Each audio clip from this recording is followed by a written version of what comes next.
আপনি যদি এখানে আসতে চান তাহলে অবশ্যই আপনার 4x4 গাড়িগুলো লাগবে। তাছাড়া এই যে রাস্তা এখানের, এই রাস্তা দিয়ে ওঠা একদম অসম্ভব হয়ে যাবে আপনার জন্য। উঠতে পারবেন, হয়তো বা আপনার গাড়ির বিভিন্ন ধরনের সমস্যা দিতে পারে।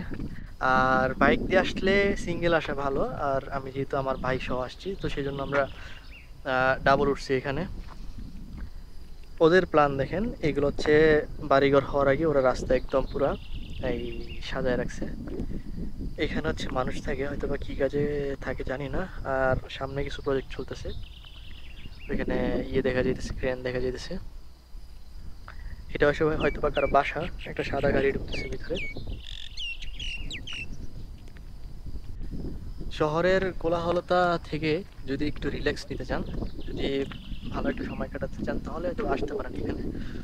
একদম ব্যতিক্রমী একটা জায়গা।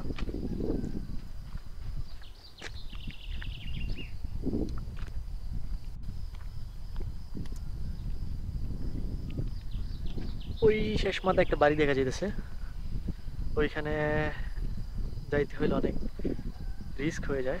দেন ওইখানে একটা বাড়ি আছে। কারণ আমার তো 4x4 গাড়ি না যে পাহাড় বা অফ রোডিং করা যাবে। আমার তো হচ্ছে স্পোর্টস বাইক, সেই জন্য আমি ওইখানে যাইতে পারবো না। তো দেখি আমি এখন নিচের দিকে যাব আর গ্রামের চারপাশে ঘুরবো। এটা মূলত একটা গ্রাম, এটাকে ভিলেজ বলে, আলামারিয়া ভিলেজ।